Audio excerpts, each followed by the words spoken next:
Pets Add Life, your guide to the latest in pet trends, products, and the joy of the human-animal bond, with Kristen Levine and Chris Bonafati, powered by the American Pet Products Association and Dog TV.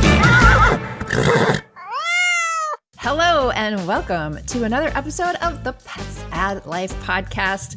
We have another possum show for you today, and I'm super excited because, not that I don't miss Chris, but Chris is out again today. But we have the awesomest co-host that you could even think of. So, well, actually, you might not know him, but he is famous in the veterinary world and on social media.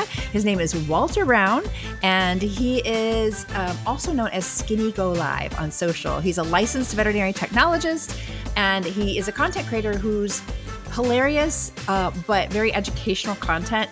Not only really resonates with people in vet med, but also for us pet parents. I think it helps us to give some insight into what it's like to work in the veterinary field. Welcome, Walter. Thank you, Kristen. You absolutely nailed it. And it's an honor when I got the call, like, hey, can you help us out here? I was like, of course I would, I've had such a good time with Dog TV. You guys have been awesome supporters, and I would have not passed this opportunity up to save my life. And whatever you're doing, Chris, have fun. But I got you today. I'm Chris today. So that's awesome. right. But, thank you for having me. Got it.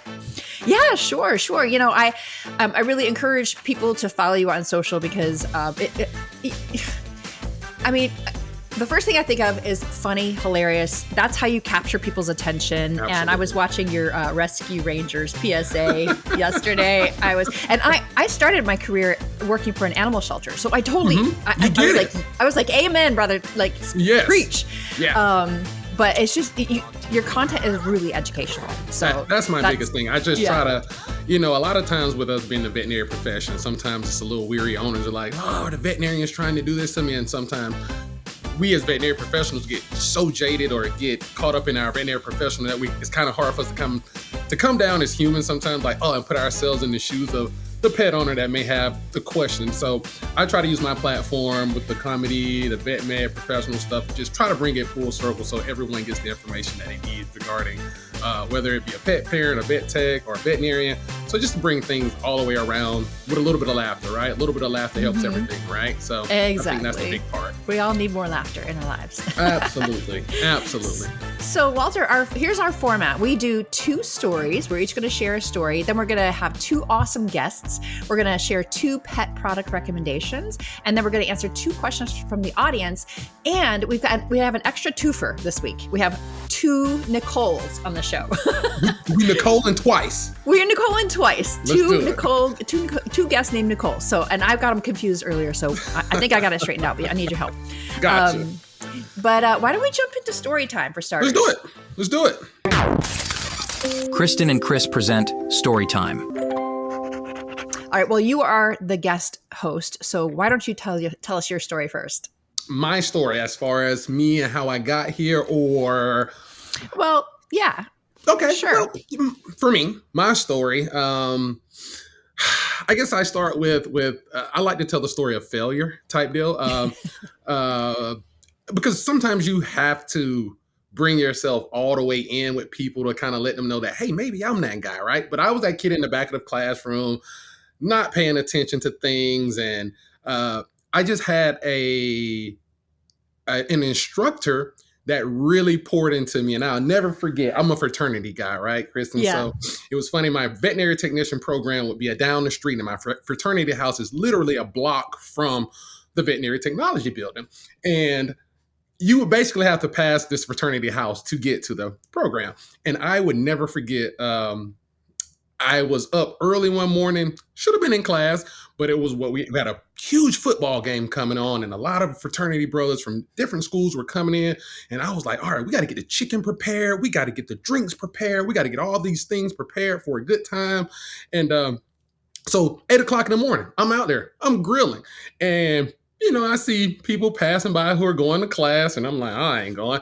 And my instructor was like, I saw him come by, and he slowly put it in reverse. He was like, hey, Walter, you coming to class today? And I'm like, nope. He was like, all right, cool. He literally reversed his car, drove it into our fraternity yard, and was like, well, I'm hanging out with you all day then. No way.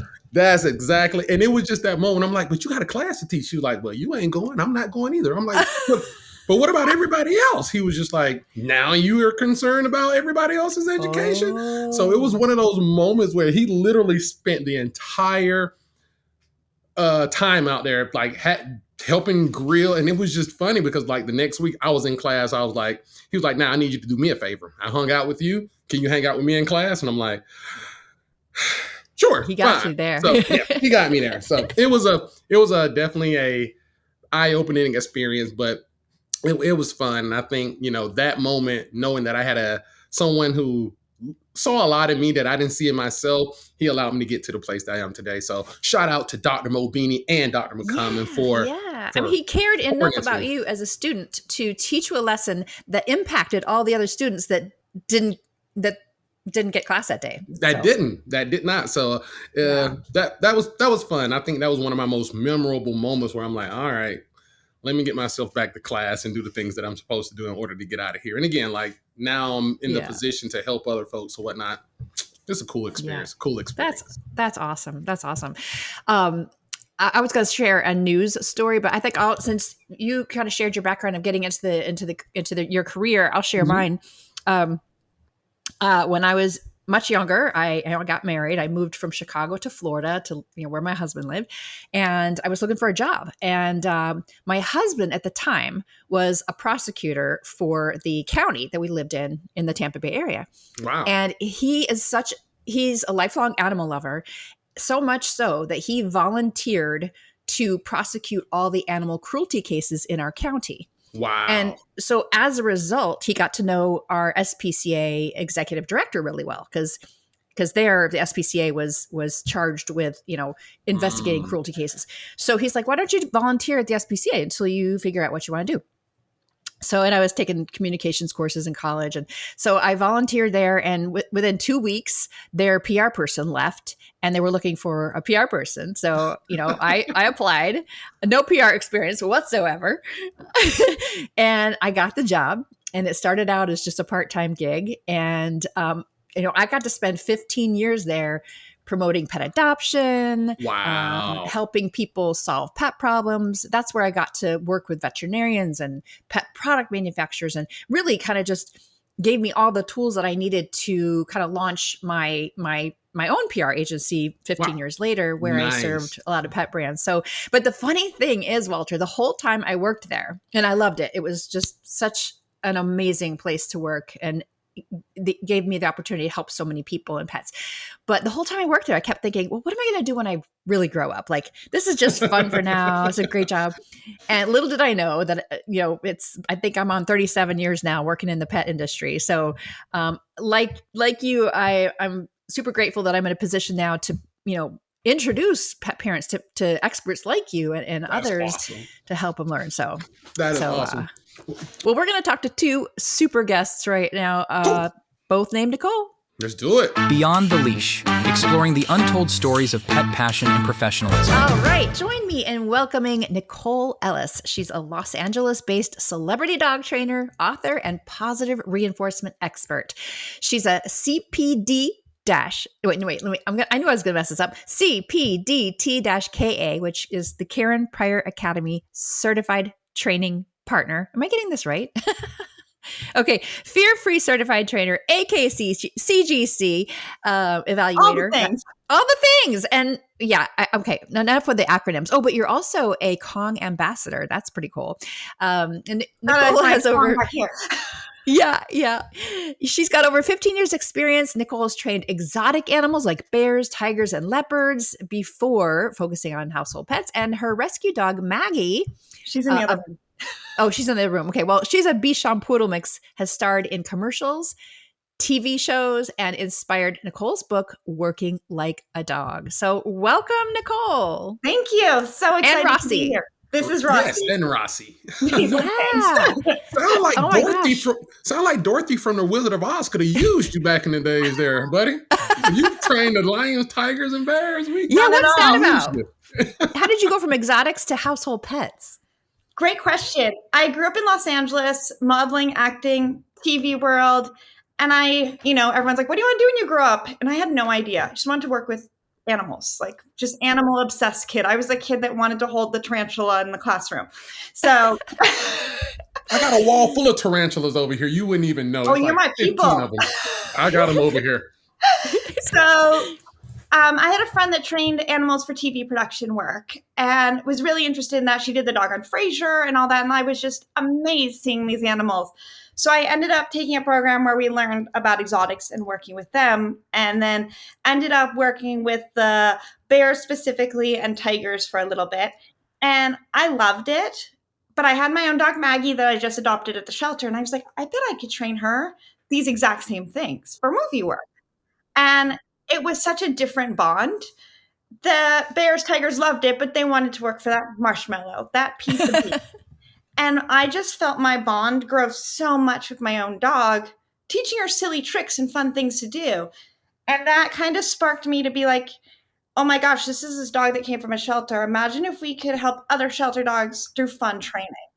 And that changed my perspective. And I could see how much she wanted to do stuff. And it was such a different type of bond than I had with those exotics. So that changed kind of my lifespan. And thousands of dogs later, my own dog is very excited for a treat right now. Here we are. So this is Rossi, who now does production work. Maggie is now 17 and a half years old. She still hikes. She still plays. So she's living her life in her senior golden years. That's amazing. That is amazing, Nicole. So from what I understand, Nicole, so Maggie was a shelter dog, right? Yeah. You was like shelter dog that had this whole transition from shelter dog to the big screen, right? Yeah. So I'm sure you learned a lot during that time, right? From that transitioning point. Of all those things that you've learned and Maggie has taught you, what do you cherish the most that you would share with pet parents? Just to take your time and see what your dog enjoys. And I've always said that if my dogs didn't like studio work, we won't do studio work. This dog of mine loves Fast Cat. We do Fast Cat a lot. He just loves to work though. So he does movie work. My other dog, Maggie, she loved therapy work. So I actually traveled across the US volunteering at hospitals with her. And I say, find what your dog enjoys and do that together. Because one, if your dog's not enjoying it, it's not going to be enjoyable to you either. So trying different things together and then just going slow. People think I spend hours a day training my dogs that know over 100 behaviors. I spend like 5 minutes. So those 5 minutes can make such a big difference. And I think anybody can make time. That's as much time as we spend making our coffee in the morning. So This is true. Yeah. That is awesome. And that actually actually committed to our pets. What a difference in having a dog that maybe your goal isn't for your dog to be on TV, but just to come to the cafe with you. Like those little goals are really important, I think, and really can change our relationship with our pets. Yeah. Well, you've done so much great TV work, commercials. You're in the pack on Amazon Prime. So these are obviously incredible platforms that help you reach millions of people. What do you think is the most important thing that these people take away from watching and learning from you? I think there's different things on different platforms, but I think the biggest takeaway is no matter what kind of dog you have, whether it's a Chihuahua or a Pit Bull, I have a Chihuahua here right now for training, you can train them to do amazing things with you, even if it's been your Labrador that hangs out on the couch for the past 5 years. So it doesn't matter what breed you have or what your past experience together is, you can still make great strides doing new things together. That is awesome. So me working in the vet profession, right? I often see a lot of animals come in, dogs, and I'm like, man, that dog needs to learn some manners or needs some type of training or whatnot. And even on the end of just walking to a clinic versus even one that wants to follow Maggie and Rossi's footsteps and become show dogs, what are some of those small little, if they just had 5 minutes in a day, right? Oh, if they I had love 5 it. minutes in a day, what would you recommend them to do in order to get their dog to those levels? So 5 minutes a day for a home or for vet practice. I think those are two very different things we can discuss. That is true. If you got time and give us 5 minutes on each one, that would be awesome. So for home stuff, I say teaching our dogs to relax and settle. It doesn't matter if you have the 2-pound Chihuahua or the Great Dane, but just teaching them to be able to, when we tell them to, just relax. We're not going to be doing stuff right now. We're just going to chill. And I think that's so huge. And I do that by putting down a blanket, a little flat bed, and just tossing him treats. And when he goes on that, rewarding him. I know you did very good laying down. Thank you. And then building up that duration, because by doing that, I can focus on a Zoom call. I can read a book and have a dog that's relaxed. And I'm going to help calm that stress and anxiety in our pets.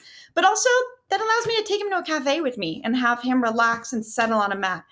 And I always bring that mat with me. It is his magnet. He knows he goes on that, he's getting some magical treats.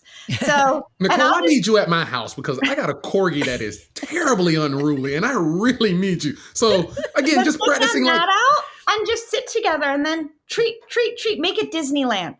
5 minutes, just sit. And then sometimes I'll just sit there and wait. If he sits down, then I'm going to give him something. If he lays down, he's like, I'm going to give you a kiss instead.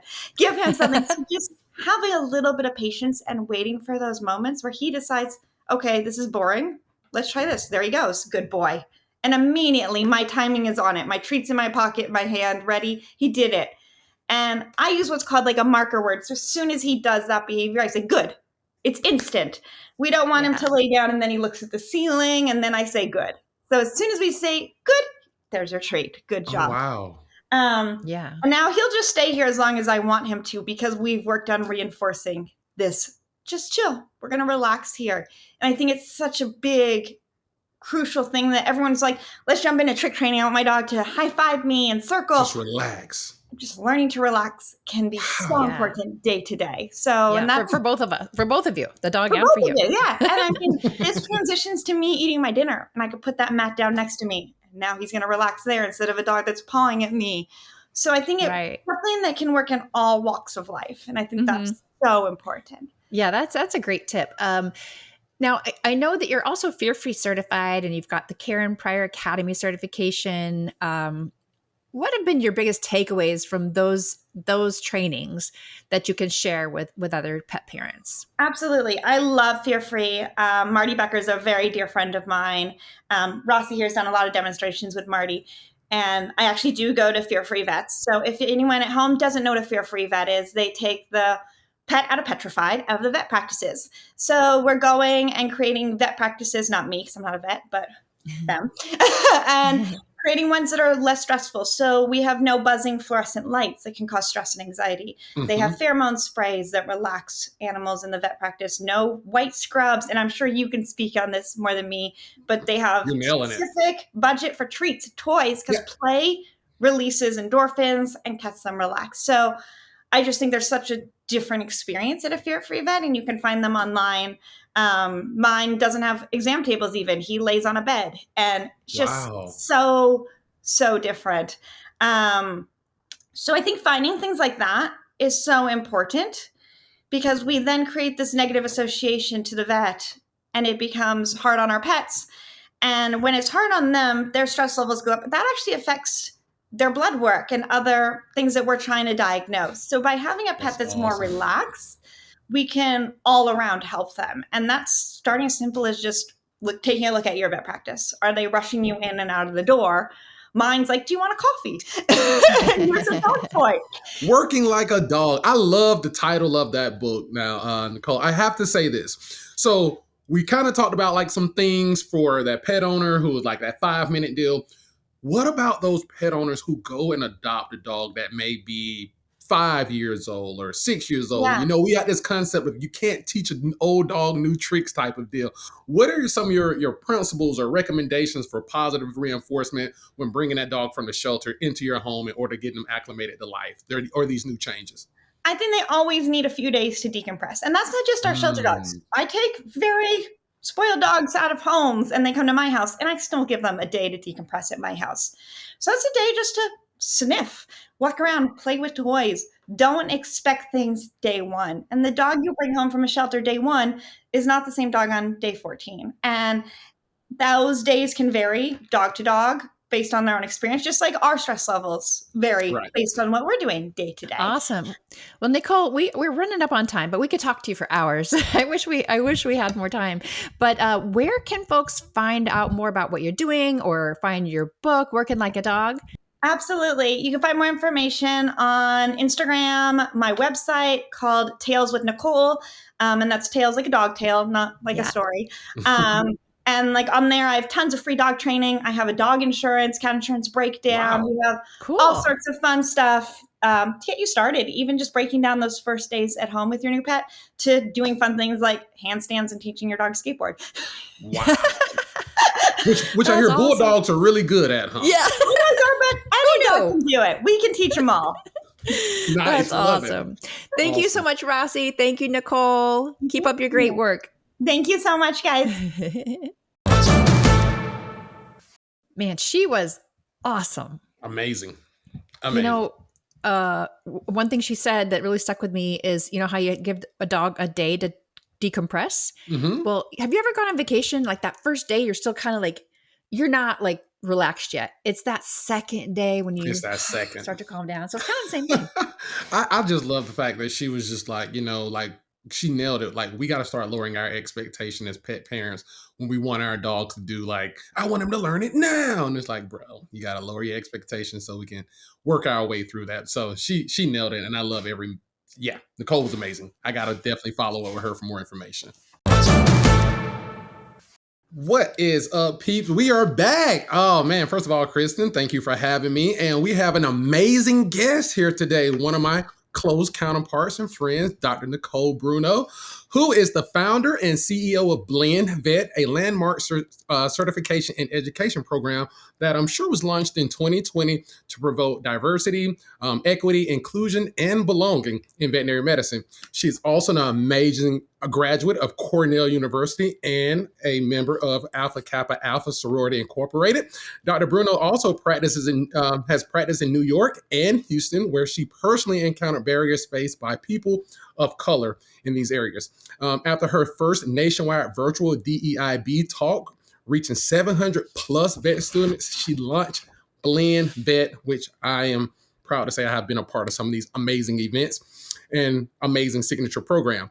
The country's only vet-curated DEIB curriculum and youth pathway initiative that exposes underserved middle school students to hands-on veterinary skills, now expanding partnerships with others.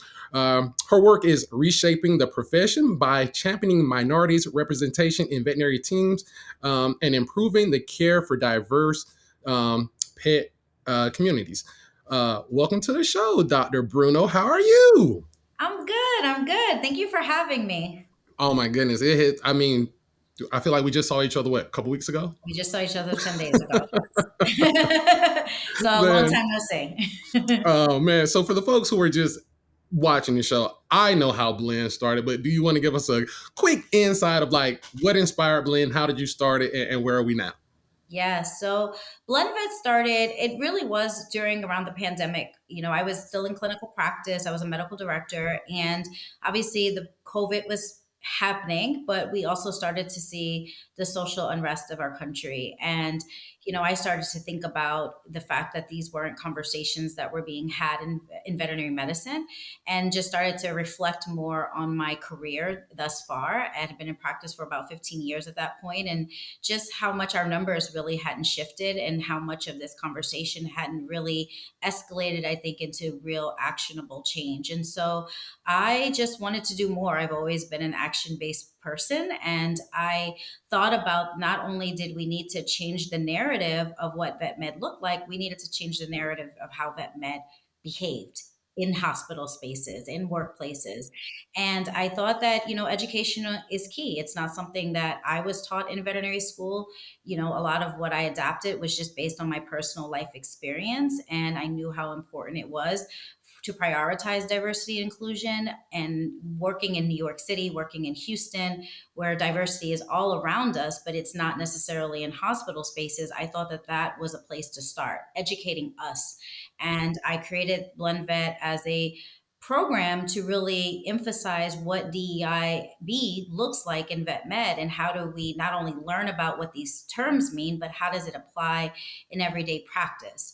And then from there, you know, it just started to also touch upon the things that were also important to me, which was changing the face of vet med. And in my day-to-day practice life, I always made sure that I provided mentorship and shadowing experiences to children interested in vet med.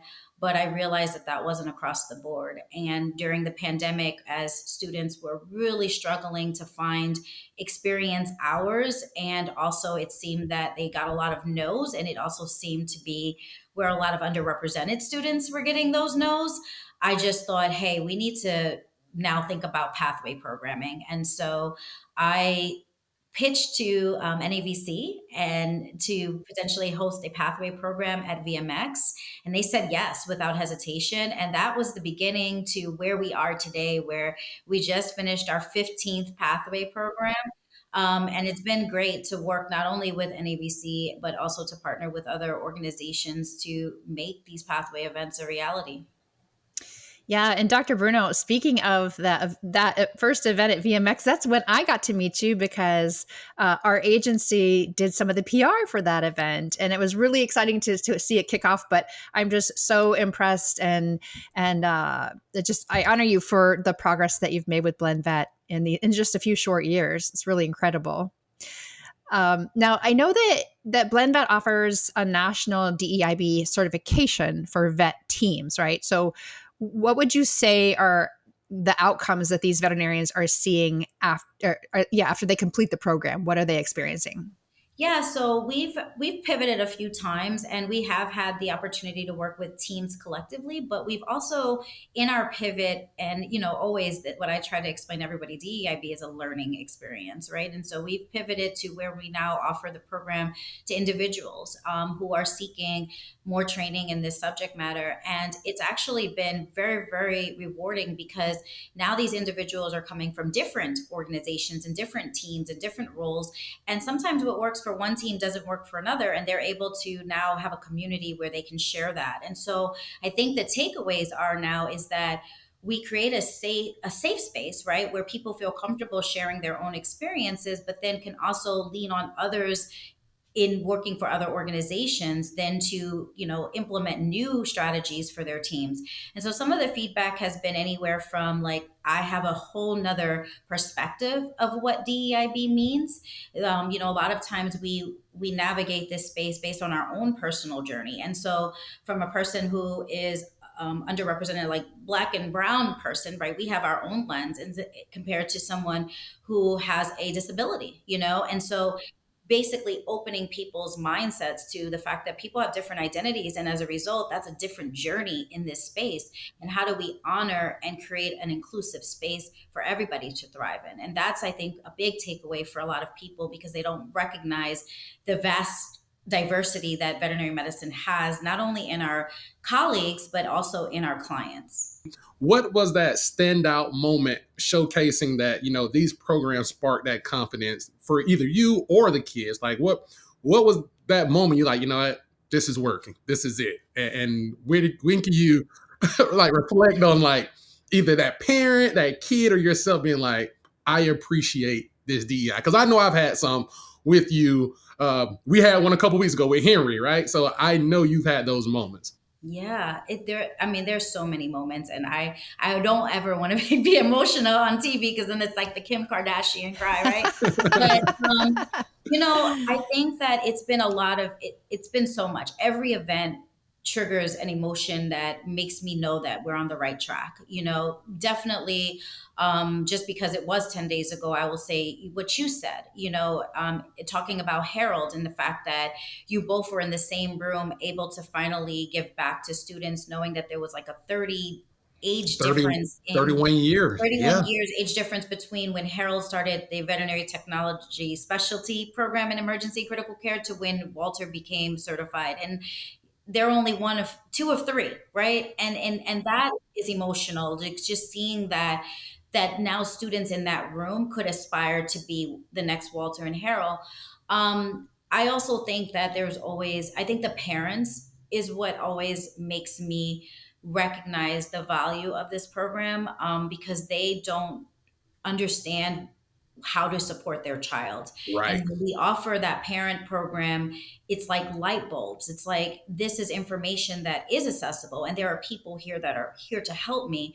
And a couple weeks ago, when we did our event in Long Beach, there was a parent that approached me, and she was an immigrant, or she is an immigrant, and she was in tears. She said, my daughter wants to be a vet, and I don't know how to help her get into college, let alone what does veterinary medicine look like. And I just sat here and I absorbed everything, and now I feel like I can do this. And she even wrote me an email that night, again thanking me and saying like she felt more confident. And to me, that's what makes all of the stressors that are involved with event planning worth it.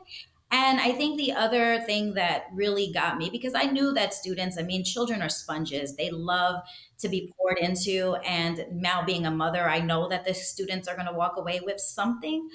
But I think the thing that I didn't think about when I started planning this program was the impact on us, veterinary community, because I've had some people come up to me equally as emotional, saying how much they felt poured into, that they remembered their why and why they joined vet med in this event. And I just think that that's the biggest blessing that I could also give back to vet med, is that we all need to remember our why, because sometimes this profession is extremely stressful and you forget your why. And I think that these events remind people of that why again. Yeah. Dr. Bruno, what is a more diverse team in a veterinary practice? What is the impact it has on clients? I mean, it makes a world of a difference. I mean, the ability to walk in and be able to connect with somebody because they see something in you that is a reflection of them, changes the conversation. Sometimes I've gotten those cases, and I miss practicing. So I'll just start off by saying I don't practice anymore, which is a good thing because I am able to pour more of my efforts into blend vet, but I miss it, but I will say that when I was in practice, sometimes I would get an appointment and they would say, oh, they're just here for the rabies. We've all had that, right? And so then you go in and you see a family that could be your family, right? And you walk in and the conversation is different immediately, because their connection is already there, whether I introduce myself in Spanish to this family or I start to look at their children and I engage their children and I remind them that, hey, this isn't just about rabies. This is about the fact that your children could be exposed to parasites that your pet can pick up from in the park, or, what that could do for your child if they get sick. And let's change the narrative. Like, let's not just be here for the rabies. Let's talk about what other diseases your pet could be exposed to that are detrimental to your pet and your children. And then we have that conversation and it leads to a different outcome. And I think that when we take the time to connect with people, and we know that persons of colors, our clients of colors, there's been studies now, they want to see themselves in our veterinary hospitals. And again, if I can't connect with them, maybe someone on my team can. There's been times where as the doctor, we say something, but if our vet assistant started the conversation and then our veterinary technician came in there and re-emphasized the conversation, and then we come in and now we're the third person that they've heard the same narrative on, but from a different perspective, that changes the outcome of everybody. And so I think that we have to start having those conversations more. I think we need to pay attention to what the demographics of our community are, and recognizing that there's language barriers. There's also, abilities and disabilities and things that we have to focus in on and make sure that our team is trained and can meet people where they are in those examination rooms, because that ultimately improves patient care. Oh, I mean, I wholeheartedly agree. And again, it's so many things like being at the blend vet and the belonging part of it, right? And I think I don't want people to get it misconstrued. Like, some people feel like they just don't belong in any environment, right? And I can remember talking to Henry, and that was the first thing that caught me. He was like, my friends think I'm weird because I like exotic animals. So, and I'm like, bro, you're fine over here. Let's chat more, and he really appreciated that. And again, he reached out with emails. So it's a lot there. So, I mean, blend vet is heading into his what? 6th year, 7th year now? No. We are new. We're babies. You started 2020. Well, I mean, the idea came in 2020. I launched in 2021, and then really our first pathway event was until 2023. We're Wow. 2 years old. We're toddlers. Dr. Bruno, we are running up on time. I want to thank you for this incredible work you're doing, and Walter for your role in it as well. And where can our listeners and viewers go to learn more information about how they can get involved, or what, the calendar events for upcoming events? Sure. Thank you so much for the opportunity to be here. And our website, www.blend.vet, is where we have posted everything related to our DEIB programming as well as our youth pathway programming. Oh, thank you so much, Dr. Bruno. Thank you. Thank you, Nicole, for everything, and we appreciate it. And again, keep blending, and again, ready to see the success over many more years. Thank you. Wow, she's awesome, and you are awesome for being part of the Blend Vet program. Just it's so impressive and so important. It was one of those things where I'm like, I know it's needed, but like, again, until you see the impact in it and the kids that are like smiling and the parents asking amazing questions, it really does, move the community as a whole in the right direction. So yeah, Nicole is awesome, and she did a great job, and hopefully we get to see her do more things in the future.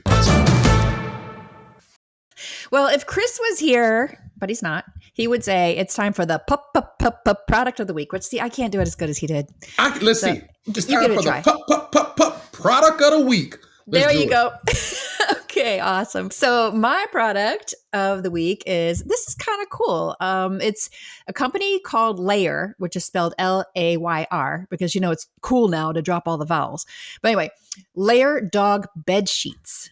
So These are the first fitted sheets that are designed specifically for dog beds. Wow. So just like, your fitted sheet for your mattress, it's the same concept. They come in all different colors. They have a graphic collection. I don't mean graphic like graphic content. I mean, graphics, right. Content. Mm-hmm. And then they have sustainable sheets, all made from recycled materials.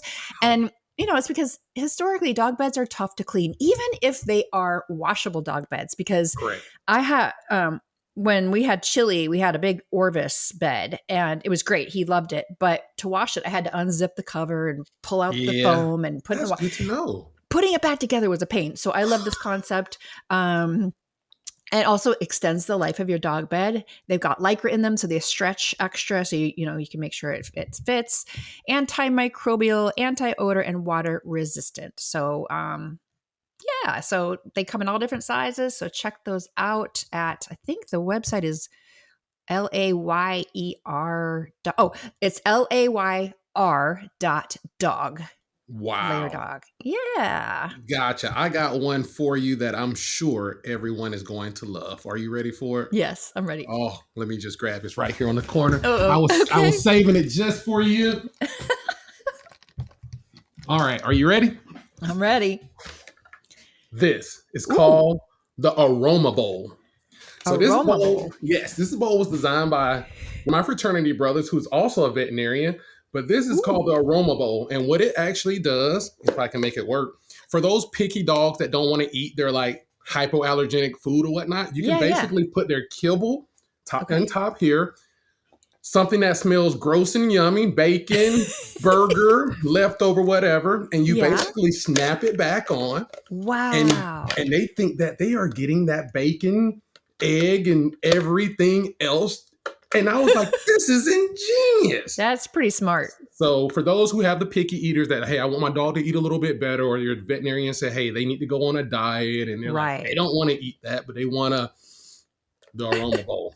What's Aroma Bowl? And is that, where do you get that? Can you get it just they have a website. It's the Enjoyable. I'm sorry, Aroma Bowl. The Enjoyable. They have the website, so definitely go to Enjoyable website. And I actually want to say they actually have an Aroma Bowl as well from this side, which I think is a little bit of a different concept, but these are great. So definitely make sure you get you one of these if you are a pet parent that struggles with your dog eating the food you want them to eat. I love that ingenuity. Q&As. Okay, Walter. So we are at the part of the show that this is our favorite part where we get to answer questions from our actual listeners. And I got a question for you, but first I have a question that's about training. So I thought, since we had Nicole on as a guest earlier, that we'd bring her back in for this one. What do you think? Sounds like a plan. Let's bring her in. Okay. Nicole, thank you for coming back. Thank you. Let's do this. This question comes from one of our listeners. This is Alex from Los Angeles. That's where you are. My neighbor. And Alex says, I'm working on basic obedience with my dog, but he still jumps on guests and pulls on the leash. What should I focus on first? Obedience training or behavior modification? I think we can focus on these in two different ways. Behavior modification is probably the correct terminology to use. And how I look at these aspects is, what do I want my dog to do? Instead of, oh my gosh, he keeps jumping on people. Instead, let's reverse our psychology and thinking and say, when someone walks through the door, I want my dog to do what behavior? For me personally, I like my dogs just to sit still. So I actually set up a platform. My dog's on one right now. He's a lot smaller than he looks. He's on a climb if we go down. And so I have this at my front door. And I play a fun game of, we run to it, he gets a treat. We run to it, he gets a treat. And I might bring out his favorite treats. I might bring out the chicken. This is going to be Disneyland for him. And this is called the climb. This could hold me. My horse has stepped on this. So I'm not worried about how big of a dog you have. It's not going to outweigh my horse. And then when I have people come over, he's going to run to this. And he's higher up. And when they're higher up, they're less likely to jump. And you could use an ottoman. You can use something in your home. But we want to use something that's not going to move under them. So just make sure it's stable and it can hold your pet and that they can safely jump up and down onto it. So super fun way. People come over, just ignore your dog. And then as soon as they get onto this, let's reward them. And often they get out that excitement on here as they're sitting, and we can get rid of that jumping. And then let's all calmly walk away. And then obviously I always reward 4 on the floor. So when they are standing on the floor, let's pet them. Let's love on them. Let's ignore them when they're jumping. And as for your walking, practice in the house. There's less distractions. There's no dogs. There's no barking. There's no other dog smells of pee everywhere. It's a distracting world out there. So instead, I love practicing walking around my house. I usually practice next to my walls. That keeps my dog close to me. So he's not 5 feet away. We can create that nice close barrier. And I make this fun habit of just put my leash on like we're actually going for a walk. And then we walk around the house and we make it such a habit. Then we go outside, it's going to be easier. And maybe my goal is just to go 3 feet outside our door. Break it down, lower our expectations, and reward those little moments that we're like winning. And it might not be the goal you had when you first set out. That's totally fine. But if you made some progress, that's fantastic. Let's take that win. That is awesome. That is awesome. You break Great it down into such simple ways. I love that idea of being on the climb elevates the dog, so they're less likely to jump. I love that. And they know what's expected. On the floor, everyone's up there, and it's hard. And like exactly. So we give them this spot that's so reinforced. My dog chooses to sit on this all the time on his own, even when I'm not home, which I love, and it's his nice, safe spot. But he knows also he's not going to bolt out the door. He now sits on this when I open the door. So it helps me with some safety issues as well. And I love that. So some easy way to incorporate it and less stress on us, which I think we all want a little less stress in our lives. I love that's for that. Sure. That's awesome. For sure. Great job answering that question from Alex in LA. Alex, I hope you take that to heart and practice those super actionable steps that Nicole shared with you. Thanks, awesome. Nicole. Thank you, everyone. Okay, so that was nice of Nicole to jump in to answer that first question. And now I have a question for you, Walter. For me? Little old Walter? For you. Yes, right. Yes. Let's see. I love that you're here today because this question is perfect for you. It's from Marcus in Atlanta. And he says, he knows you because he calls you by name. He says, Walter, I hear you also care for exotic critters. What is one of the most surprising animals you've helped, and how does your work with small species influence pet tech education? That is a very good question. Oh, man. First of all, this house of mine has a ton of exotic animals in it. We won't even get down there. But I think one of my most exciting moments was when a veterinarian called me. He was like, Walter, I need a consult. And I'm like, a veterinarian is calling me about a consult? He's like, yeah, I got an animal here that I know nothing about, but I watch your Facebook page and I know you. I'm like, what you got? He's like, a tarantula. He's like, first of all, I'm freaking out about this thing. And I'm like, what's happening right now? He was like, I don't know. I feel like it has 16 legs. I'm like, excuse me? So he sends me a picture. And what people don't know is actually tarantulas molt. So what they'll actually do is they'll turn over on their back and then they'll push their old exoskeleton off while they're actually replenishing their legs and stretching things out. So this is why I don't have a tarantula. So I guess the kid who had the tarantula, it was molting, and he was like, what's happening? Why is my tarantula upside down, but it's moving? So he kept turning it back right side up. Oh. And it was impacting how this animal it needs to get that exoskeleton off. So he kept right siding it up. And it became a problem where this animal, the tarantula, couldn't get this exoskeleton off. So he was like, Walter, what do I do? So we actually had to go in. We literally put this thing under general anesthesia, and then we used like some cotton tip applicators and mineral oil to help push the exoskeleton off, and it actually lived. We were really worried about whether it was going to live or not, but that's really cool. Came to, and this kid was extremely happy about it. And it, to the second part of that, like, how does that help the educational component? I think we got to remember, y'all, like, we are the generation of like dogs and cats, right? This new generation, they want nothing but everything that can be exotic that is exotic. So, which is great, right? So you got a lot of iguanas and reptile, lizards, geckos, tarantula, axolotls, which I have a few of those, which is a new crave, tortoises. So a lot of the younger kids, that's how we inspire the younger generation. They love the exotic animals, and they want to learn so much about husbandry. And once they learn how to take care of them, that actually moves us forward as far as getting them into veterinary medicine. So I like the exotic species. They're a lot easier to take care of once you know the husbandry, and kids are easier to learn husbandry on these animals versus, dogs and cats. So like when Nicole was telling us about training. So yeah, very, very, very good question. But yeah, it definitely leads to these kids learning more on the technical side of things. Believe it or not, that is a wrap. We are finished with the show, Walter. What? We were just getting into the fun there, Kristen. I know. I had so much fun doing the show with you, and I'd love to have you back next time Chris is out. So I hope you had as much fun as I did.